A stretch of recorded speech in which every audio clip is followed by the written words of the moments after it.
Uh, what's up, gamers? We're here for some power rankings. We've got our good friend Joe DeFlamin, big friend, love him, big fan of his channel. I'll have it linked down below. But we're here doing some power rankings of the Tundra Division for Season 4 of the YCL. Joe, you want to say hi? What's going on, ladies and gentlemen? It's an honor to be a part of Frostlass's channel here. I mean, fire and ice. Fire and ice. Yes, sir. All right. Yeah, so up on Joe's channel, you'll see the Armor Division rankings. We've discussed them already, and that'll be posted on his channel. And then the Sword and Shield Division were discussed by Makeda and HoloKid. That's on HoloKid's channel. I'll also link that down below. But Joe and I, right here, right now, are going to be looking at the Tundra Division. Yes, we went to the Heat in the Isle of Armor, and now we're going to Badass's division. We're going to his element. We're going to the Tundra.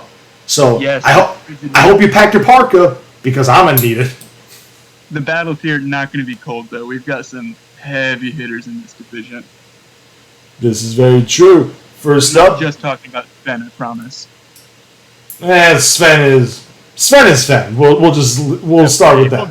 We'll get there. All right. First up, we got Trexo and the Portland Timbers. Yup. I believe Trexo had the second overall pick. He went with Dragapult. And this is a very, very scary team when it comes to the top three. Dragapult, Heatran, Togekiss is just, if you were to say, build me a Dragapult team, I think you will always go for Heatran, Togekiss just because that's such a good pair between those three.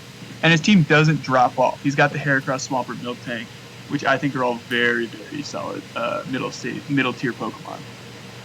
Yeah, I mean, Dragapult, we all know, can be an absolute monster in draft. I mean, if you've seen Matt O'Shea's videos, I mean, he's done stuff with Dragapult before, and it's been a very impressive run to see. I mean, he was already a good battler in the first place, so to see him do stuff with... Yeah, and teams only get one scarf, so it's a lot harder to outrun a Dragapult in this league. Yeah, because... Something else that I really like about this team is that they have some of the most reliable hazard setters in all of Pokemon. In Heatran, Swampert, and Miltank, if Trexo wants rocks up, he's going to get rocks up. And then Spike's Heracross is very underappreciated. It's something that I really like to use. And his removal isn't quite as good. I see Togekiss and Rotom, I think, might be his only removal. But when you're putting up rocks so easily, I think that you can count on your opponent having to defog pretty consistently as well. Yeah, and then, if we look at, looking at his top odds, Spike's Heracross is a new thing on me, I'll be fully honest with you, because I never heard of it before. Yeah, I think they just gave it in Gen 8, so it's a new set for them on. Which is honestly pretty good. I mean, Miltank gets very underappreciated because all we think about when we see that giant pink cow, I think all of us revert to the first time we saw Whitney. Yup. I'm already getting the nightmares. Are you? Yeah. I haven't played those games in a minute, so I try to avoid Whitney as much as possible to avoid those dreams. But in draft, Miltank is also just incredible because it's consistently a C tier Pokemon. But it's got great speed, it's got great bulk, it's got reliable recovery. It's really got everything you want out of your bulky normal type. And it's got 3 really good abilities as well. Yeah, especially Scrappy for any of those ghost types or let's say your opponent has a good grass type, you can run Sap Sipper on it and be like, hey, you think you're going to hit us with a super... let's say Swampert's out against a grass type. You'd be like, all right, here comes a grass type move, but I don't have my Rainbow Berry on it. So what's going to happen? Are we going to see a grass down here? Nope, because in comes a Miltank with Sap Sipper and a +1 attack boost. Yeah, it's going to be really tough for people to kill the Swampert on this team, I think, because his 1, 2, 3, 4, 5, 6, his 6 highest picks besides Swampert all resist grass. So if you can't knock out Swampert by surprise or by wearing it down, you're not going to be hitting it super effectively. There's no chance. No, and then Togekiss, I've seen... shying away from the flinch kiss, para-flinch type stuff, because they realize, with boots, they can run more support sets, roost, heel bell, defog, that type of stuff. But if you ever want to run just scarf kiss, you can just flinch people down. It's not that difficult. Scarf kiss, or maybe even do a King's Rock on it to really maximize it. Because I just watched a battle in a different league where my opponent, or like one of the players and whatnot, he got I think it was 8 or 9 consecutive flinches on a Clefable. Yeah, I'd recommend to Trexo not to use King's Rock because King's Rock doesn't stack with the flinch chance from Air Slash. King's Rock only works on moves that don't have a flinch chance already. So it's not super useful on Pilgrim Kiss unless you're going for, Flamethrower burn or Fire Blast burns and flinches. Yeah, and then Galarian Slowbro I think gets underrated from Slow King, but that quick draw, quick claw. It's the one slow brother, I guess, that doesn't have very good defenses. And so I think that's why people always tend to just drop it down a lot lower in tiers. But Quick Draw is just such a funny ability. I think it's a very fun Pokemon to use. I've drafted it once. I've drafted it twice, and the Quick Draw, Quick Claw set actually brought me back from down 4 to win by 1. Because every time it hit, it was either Quick Claw activated or Quick Draw activated. I was like, thank you, Jesus, for this. It's hard to ever go over Regenerator on a Pokemon, but with the offensive power of Slowbro and access to things like Belly Drum, I can absolutely see Quick Draw coming if, he feels it. But also, he doesn't really need the speed. He has Dragapult, so he's going to be moving first a lot of battles anyways. Yeah, and then I know he was talking about Grapploct, so I'm not really sure. I've watched his battles in the past where he used it, and I love Octolocto, one of my favorite new moves in the game, where they get trapped in and their defensive stats are lowered every turn. I don't think Grapploct has the best move set, and it can't really take advantage of Technician. I think its only Technician boosted move is Power Up Punch, so it's not really using its abilities very well. And with those stats, it kind of needs a good ability or a good move set, and it's not great. But at the same time, Circle Throw, good move for Grapploct, just putting stuff in and out. Yeah, I mean, like with how you just said it, with Power Up Punch and Technician boost. I mean, who's to say like that could be a strategy? You're literally using the Technician to boost a Power Punch to then boost your attacks and then use a different move. At the same time, he has Heracross, so I don't know how often he's going to need that when you just run Guts, Close Combat, and do way more damage pretty consistently. Or Scarf with Moxie. Yeah, exactly. Heracross is just way better in pretty much every aspect. But if he likes Grapploct, I can see him bringing it once or twice. If there's a fat normal type that he wants to deal with that's sitting in on, say, Dragapult, I can see it coming. Yeah, I could probably work on something like that. All right, next team up is the Los Angeles Lucarios. Yeah, and this is Hollow Kid's team, who he was a replacement coach last season, so this is the first time he's gotten to draft the team. And I think it's a pretty fun team. I think there are a couple of synergistic issues with the team, but overall, it's a solid team for sure. I mean, the first thing that stood out to me was the Dragonite Tapu Fini, because personally, I like to run Dragon moves on Dragonite, and with the Misty Terrain, those are going to be weakened quite often, and Dragonite can still be status because it's not on the ground. So I think Dragonite Tapu Fini is a very weird pairing to me, but I think Scizor Fini and Victini Fini are both very good combinations. So it's kind of I think Dragonite is kind of weird on this team, but everything else I think pairs pretty well together. I thought the terrain only works though on grounded mons, so it's only if you're hitting a grounded Pokemon. So if you're hitting flying types with dragon moves, it won't be reduced. But you can't really count on your opponent bringing a flying type in on Dragonite. Yeah, and then Victini, I've used that before.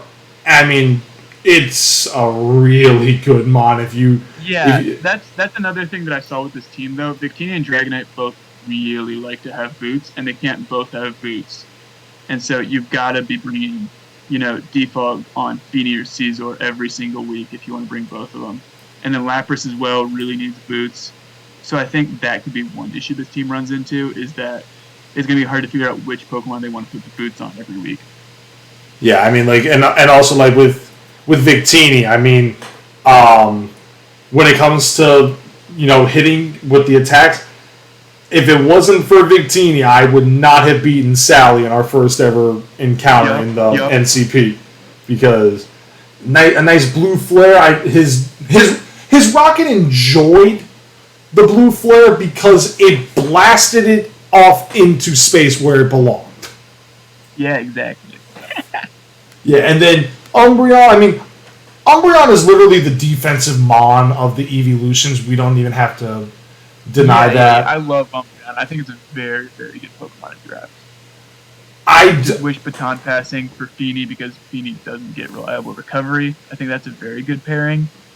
And also, this team isn't scared of grass types. Feeney's only going to be really scared of those poison and electric types, because Victini, Dragonite, Caesar, and Vileplume all switch in incredibly easily on grass type moves, and so that's pretty much not going to be a factor in most battles, I want to say.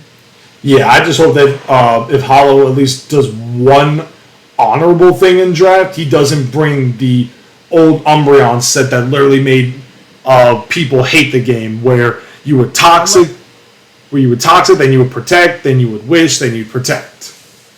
I think it's a great set, and I like to slap on Baton Pass onto that set as well, just so you can get out and keep momentum, pass wishes into things. I think it's a really, really good set, and since Umbreon only gets 5 usable moves, you're going to be seeing it a lot, because it's those 4 and Foul Play, and that's about it. Maybe a nice Snarl once in a while, but there's not a lot of variability when it comes to Umbreon. You know what you're going to be facing.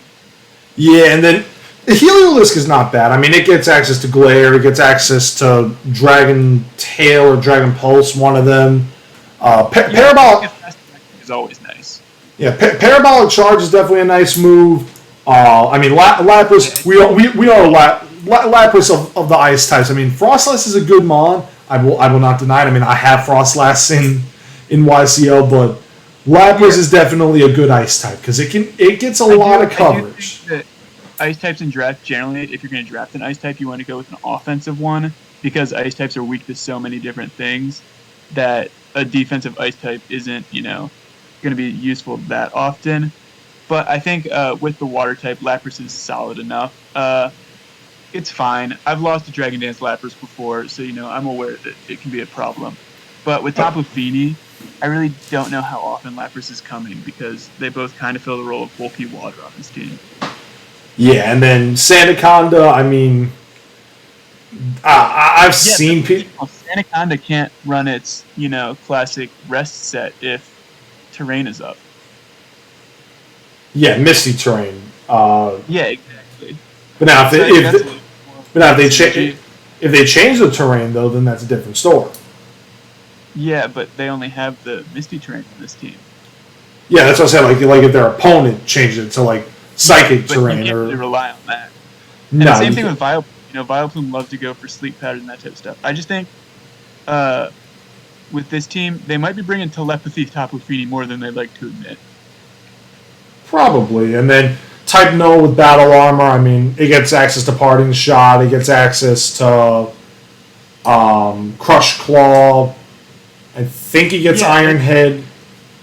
It's not bad. I think it's solid. It's a good enough Eviolite mon. It's a nice bulky normal type, which is always nice. It isn't really doing a whole lot of damage unless you're running, like Swords Dance or something like that. But it also isn't going to die. But again, this is another Pokemon that really relies on rest. So again, might be tough synergy with the Fini. The sad part with Type Null, though, is because its evolution gets it, but Type Null doesn't. Normal Gem boosted Explosion. True. Type Null is usually more relied on to survive its though than kill itself. Yeah, like at the same time with Type Null, though, like it says it in its Pokedex entry, when it loves its trainer, it destroys the control helmet. Why not make that into the explosion? You're exploding yourself out of the helmet.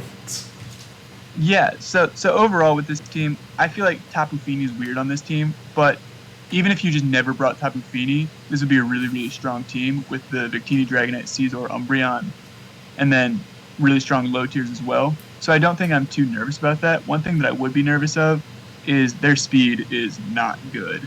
They have 2 Pokemon that are 100 and 109, and those are their only Pokemon above 100 speed. 85. This team is real slow. Yeah, so it's like, I mean, I feel like they do have Scizor, which doesn't really care about its speed if you're running Bullet Punch consistently. Dragonite has priority as well. Lapras has priority.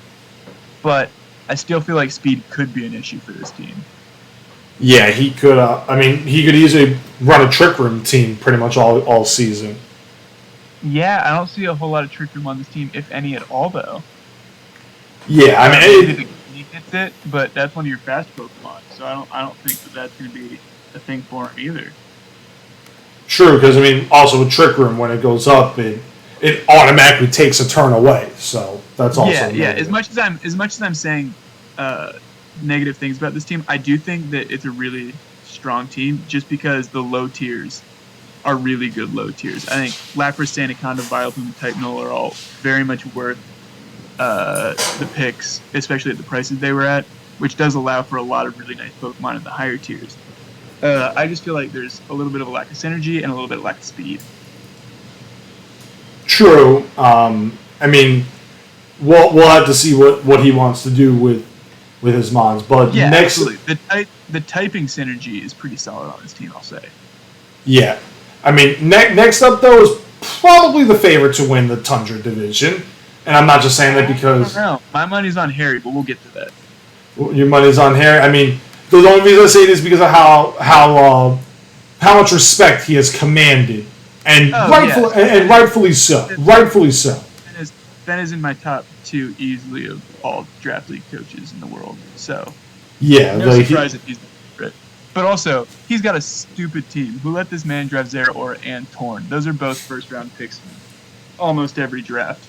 And the fact that he got both of them is kind of crazy.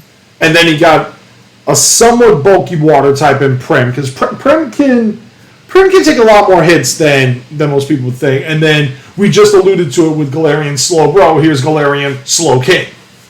Yeah, he's got 3 Regenerator Pokemon on this team, which I don't really count me in, Shao, because it's not bulky enough to really abuse the Regenerator. But look at me with the SPC. No further. Assault Vest isn't enough to keep that thing alive. Exactly. That's just sad. Slowking, Galar, and Torn both are very good at using that Regenerator. Yeah, especially Torn, because it's its only ability in its Therian form. Yeah. Although I see Curious Medicine around Temple ever being used on the Slowking. Yeah, and then Zera, Zera's good on both sides. But most people will agree it normally will only have a choice band on it, maybe a life orb. It can run the nice bulk up set. That's one of my favorite sets on it, personally. Yeah, that's like you maximize the attack power and whatnot. Prim, we saw what Gert did with his Prim. We saw what he did. He did Prim is a very solid Pokemon. I think Prim would have been better on Hollow Kid's team than the Fini, if I'm being honest. I think then it would have been a great team because I think Misty Train was just detrimental to his team. But something that I've noticed with Sven is that he likes to draft really top heavy. And so last season he had, 6 really, really strong Pokemon, and he'd usually bring about 5 of them and then bring one of his bottom tier Pokemon out of left field. And I think that's what he's really good at, and I think he did that really well this season with his top 4 all being ridiculously good in Pokemon that you can bring every single week, and then him being able to shuffle in the rest of his team where he sees fit. Yeah, and then Reneragus, I will actually go on the record and say that I prefer Runerigus to Cofagrigus.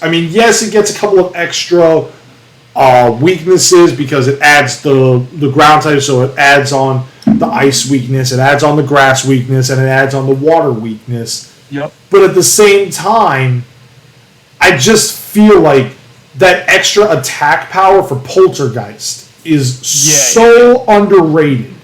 And I think it gets Stealth Rock, which I don't think Cofagrigus gets. One Pokemon that I really like, though, that he drafted is Serena. I think Serena's a very, very good low-tier grass type, which there aren't a ton of. I know he had Maractus last season. I think this is just a pure upgrade. Because Rapid Spin, U-Turn, Knockoff are all really nice things to have on low-tier Pokemon. I think it gets Trop Kick, which is one of my favorite signature moves that no one uses. Yeah, Trop Kick's incredible. And then I think Serena, if you get, naturally with a Scarf, you probably would be able to outspeed a +1 Dragonite. I think Triple Axle will be enough to. That's a good move. Yeah, Rapid Spin, you can boost your speed that way. Yeah, boost your speed with Rapid Spin, and then Triple Axle, assuming it hits all 3 times, the first hit will break the multi-scale, and then the other 2 hits should, in theory, do enough to. Yeah. And something else that's nice about it is not huge, but it gets Queenly Majesty, and given the fact that he has 2 super fast Pokemon in Torn and Zeraora, I think priority could actually be brought quite often against Fenn, and so having something that just doesn't allow priority is very helpful. Yeah, and then his lower mons, Tyrantrum is not bad. It's not. Tyrantrum is very scary if it starts setting up. In all fairness, I still remember a league that I was in, the UPA, that first season. I lucked out against I forget the name of the coach. I think Gert had it in the UPA last season because he would just slap a scarf on it and click head smash every week. Yeah, because I didn't mind. I think I did it with the scarf that week and I did it with Outrage. Yeah, I did, but I inadvertently held my opponent set up with his Flapple because I had Venusaur, I used Sludge Bomb, and it activated the weakness policy, and then it got the Airstream boost. Something I was like, oh my god, I'm screwed. The classic Flapple sense. Yeah, and I had a bank on the Hustle Miss. Yup, that's how Flapple works. And I got the Hustle Miss. With that head smash.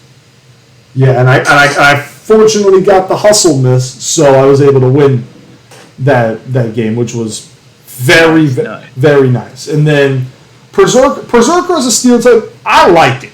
Steely Spirit Life Form. You turn it fine. I do gotta say, look, Sven, I respect you. You're a good coach, but Lickitung and Volibee, I feel like you could do better, and you kind of have to bring those at some point because other than that, Ghost types kind of just tear this team apart. So you're going to be forced to bring Volibee or Lickitung every once in a while if anyone in your division has a strong Ghost type, like Trexo with that Dragapult. Dragapult's a big problem for this team, and I think it's going to be one of those things where Sven is good at using his low tiers, but that's usually when he's not forced into bringing them. And in this situation, he's going to be forced into bringing one of those too. And presumably. So next team that we got is the Miami Marlins, which, I'll be honest, I did not anticipate a squid being used in a way to define a very poorly run baseball team. Very nice. It's very true. At the same time, I'm running a team based on the Atlanta Falcons, so I really can't talk. Yeah, exactly.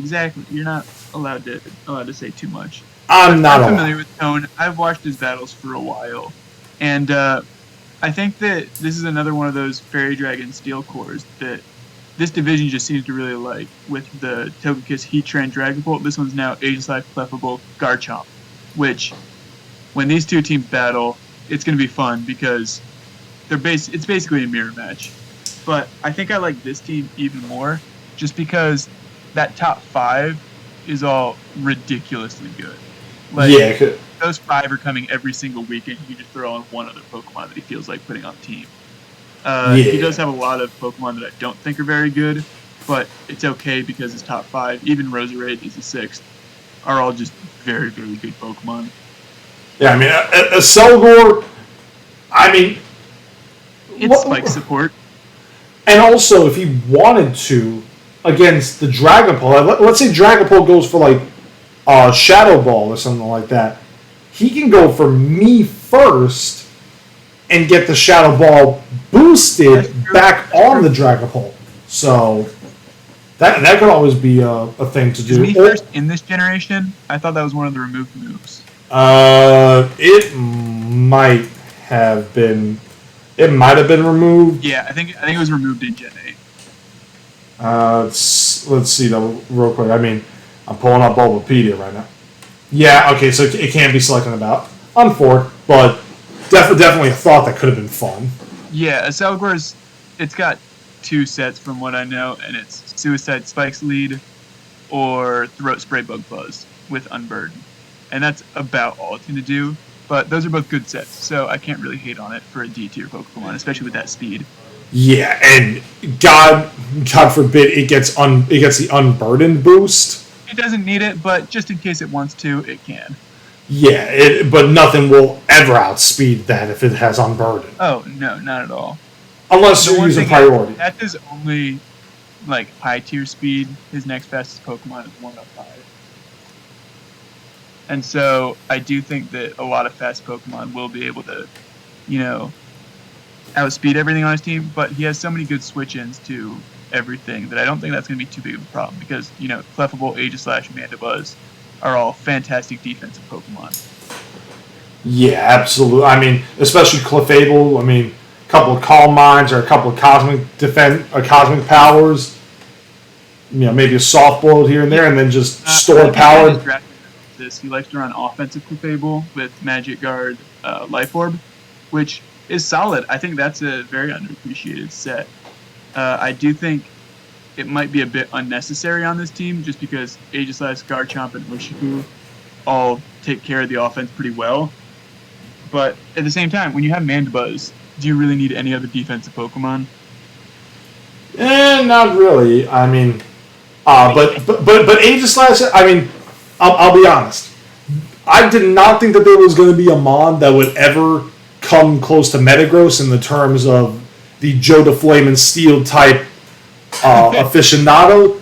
But damn it, Aegislash is right there. They're neck and neck for that crown. And I'll be honest, I still remember the first time I played X and Y. Now, granted, we all agree that leveling curve was absolutely terrible. Why the hell are you letting us have level 70s by the Elite Four, even with the experience share on? But I did not know how to evolve Doublade into Aegislash. Because I saw it on Wickstrom's team, and I was like, okay, this is a badass mod. And that evolves from this thing. How the hell does it evolve from this thing? And I find out it has a Dusk Stone. I'm like, a sword. I know that's a sword. It's got to evolve into it. Yeah, and I'm just like, how does it even get okay, it needs a Dusk Stone. Where the hell can I find a Dusk Stone? And as it turns out, you could either get it in Terminus Cave, which I really didn't look all that much into. Or you had to do the one secret super training or whatever, and it was like a random reward or something like that. And granted, I still won with a Doublade over an Aegislash because But also, that's when Aegislash was good. They nerfed it this gen, and it's still solid just because that typing is incredibly good. But they dropped its stats, and those were kind of important for Aegislash. And it's still an S-tier Pokemon, of course, but I think it has gotten a little bit worse. And the one thing that I fear with this team is that it's going to be predictable, because I see the top 6 coming to almost every single match. I don't see a need for you to leave out any of those Pokemon for any reason where you're like, you know what, I'm going to bring Lunatone this week. I don't see that happening a whole lot. And so I think it'll be predictable, but also it's one of those things like, try and stop me. You know what I'm bringing, but are you going to be able to stop it? I don't think so. Yeah, but again, with that Lunatone, it gets the same thing that Solrock can do. It can do Cosmic Power into Stored Power. Why would you ever bring it over any of the other Pokemon he has? You know what else can do Cosmic Power, Stored Power? Clefable. True, and And you get Toxic with Clefable. And maybe he just need a rock coverage for that game. So yeah, I feel like he ran out of points, and I can't blame him because he got a lot of really good Pokemon. When you have 5 Pokemon through A tier and above, you're gonna have to have a lot of bad Pokemon on the team. yeah, I think that Rapidash, they're not bad.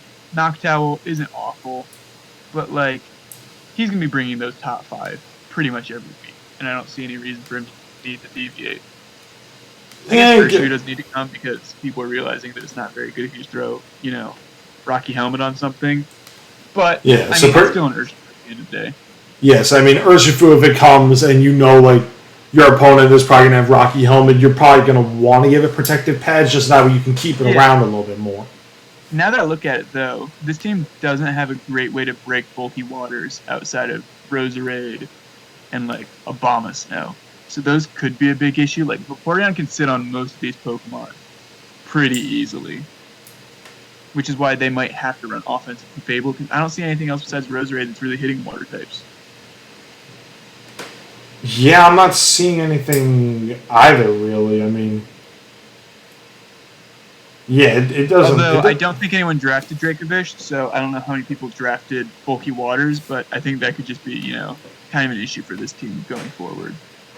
Yes, I mean, now you are. Now, I mean, I said I was a fan of Sven's team because of how much respect. Now, I have respect for our next one, but this is pretty much your favorite of the.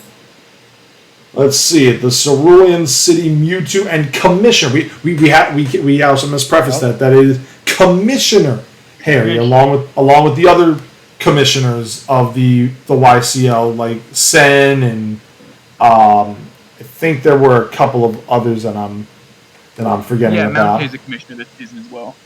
Oh, great, Malte! I'm very much enjoying that. Yeah, but let me explain to you why I love this team.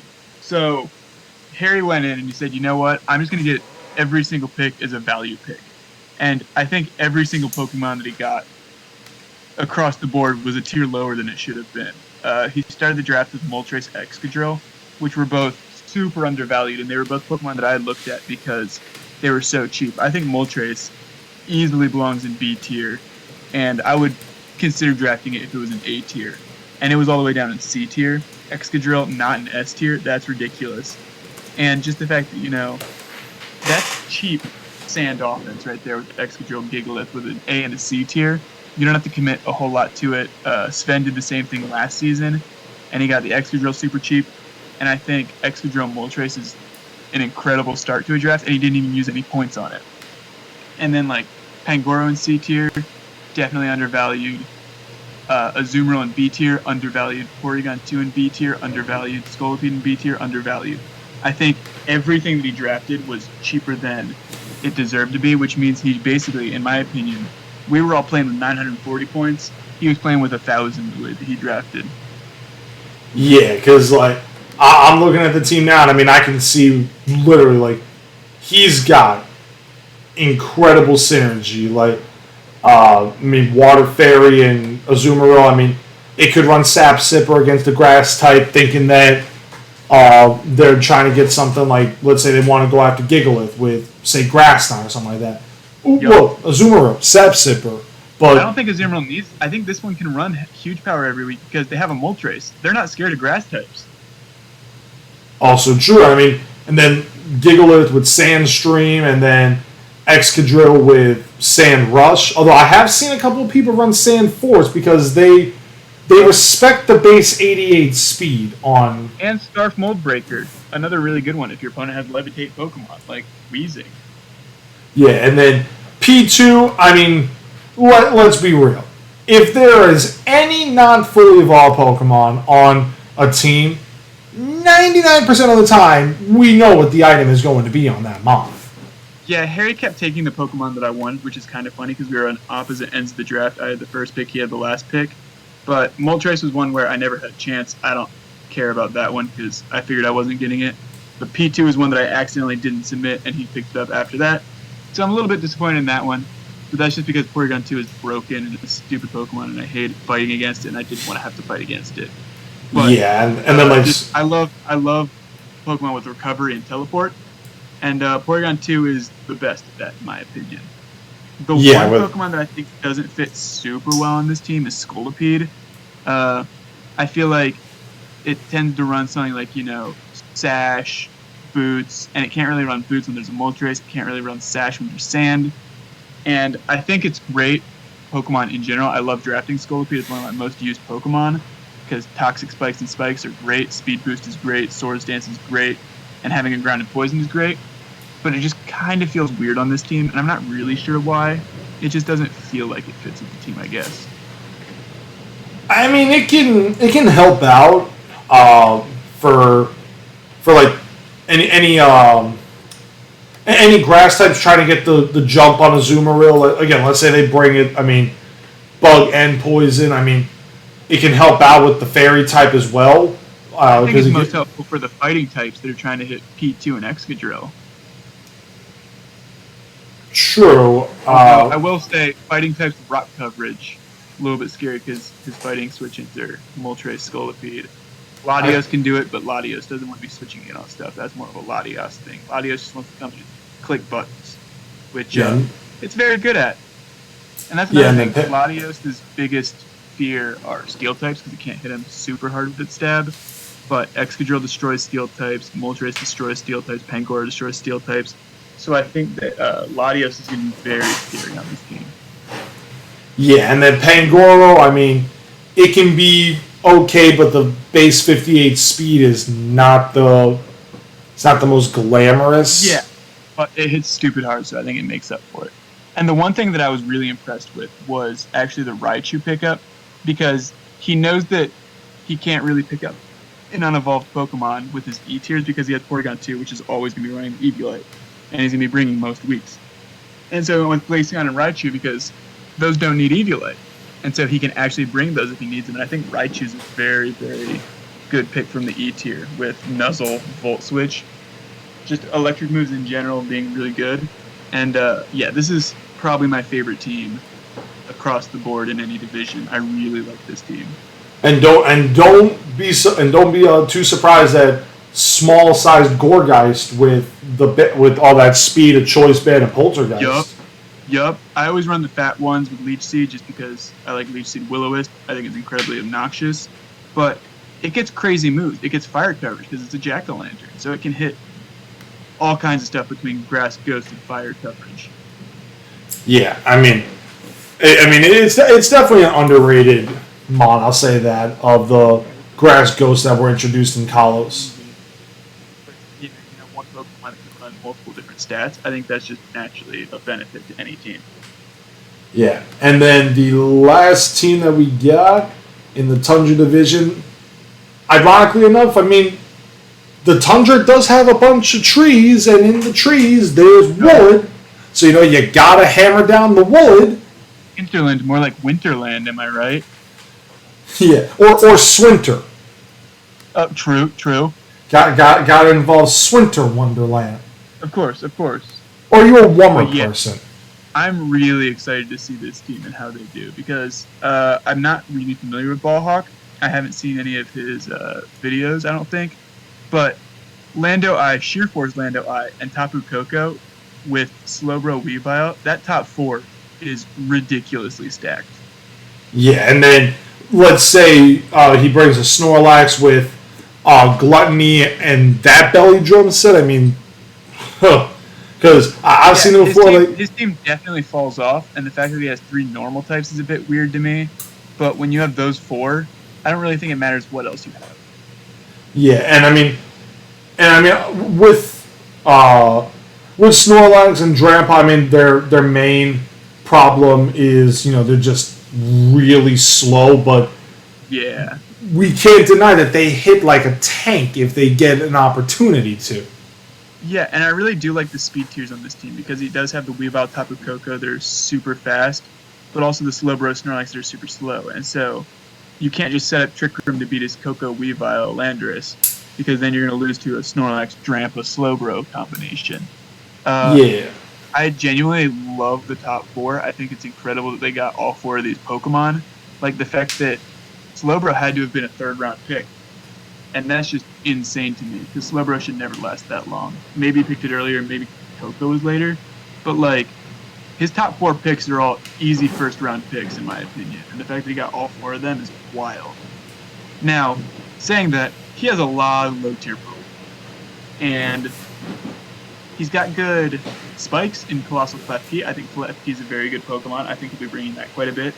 It's a overlap. He does have free fairies as well, but Klefki, Jigglypuff, and Koko, none of them really function fairy type besides Jigglypuff. So, like, I don't think that's too much of an issue.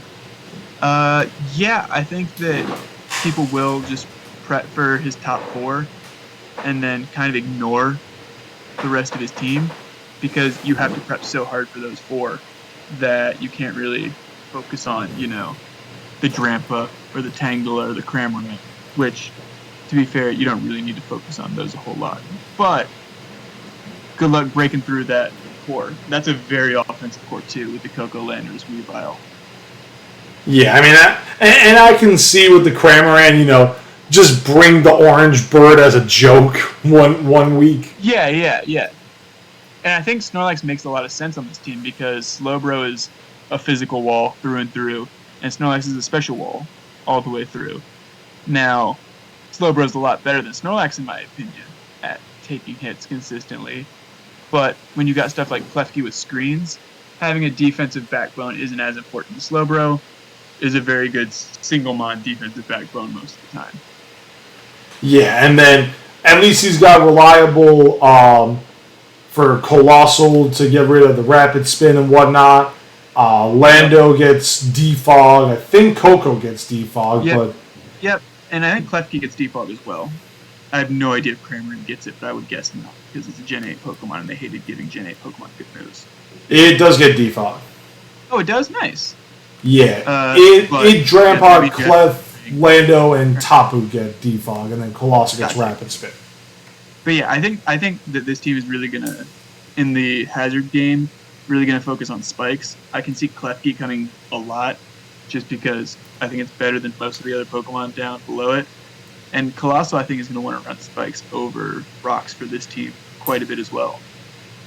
Yeah, I mean, it's definitely. I think Koko Weavile is a stupid good combination offensively. It's definitely top heavy. I will say that. Like that's the main negative is that it's very. Yeah, outside of Bishmi, this might be the second most top heavy team in the league, or as Bishmi would say, bottom heavy team in the league. Yeah. So now that we know about that, let's go back to our rankings and we will make our predictions as to who wins the Tundra Division. So my money's on Harry. I love Harry's team. Harry's team is a team that I would draft every day of the week. I love it. I want to give it to Harry, to be a nice person. Don't be doing it based on the coach. Don't pick Sven just because he's the best coach. He's got some bad Pokemon on the team. I'm actually willing to say Trexo might surprise and win the division.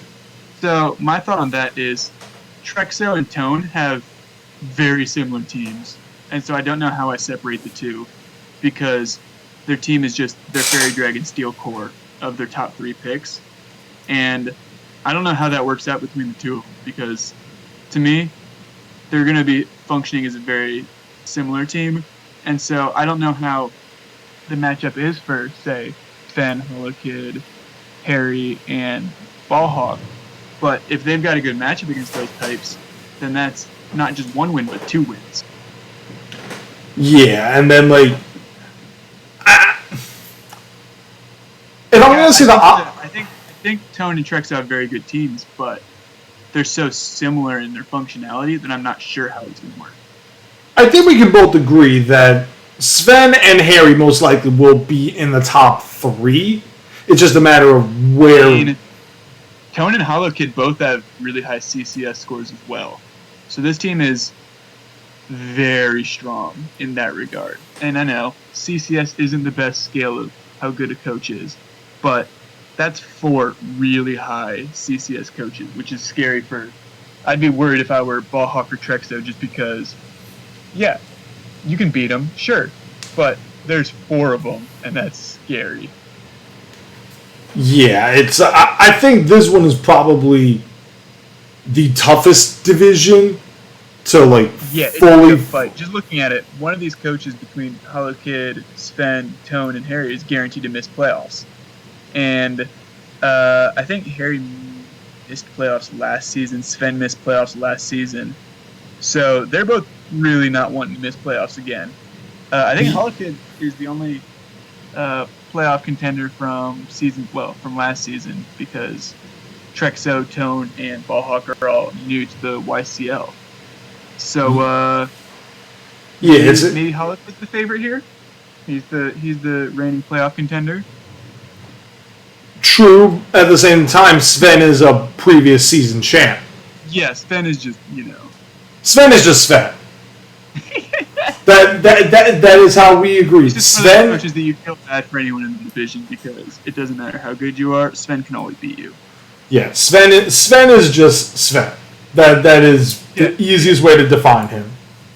But also, I'm going to defend Hollow Kid's team, because I was trashing it. But if he just leaves behind Feeney, it becomes an incredible team. And if he just brings Telepathy Feeney, it's an incredible team. And if he just, only brings Feeney, it's a good Pokemon.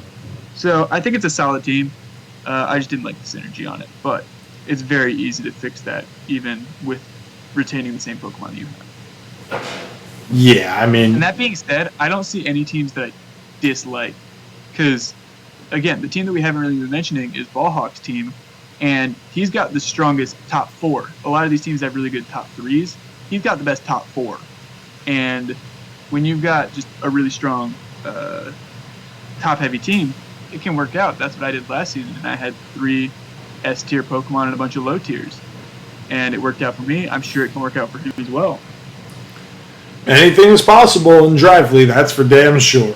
This is anybody's race. It definitely is. I'm going to say now, so that it sounds cool if it happens. Sven's missing playoffs for the second season in a row, but don't tell Sven.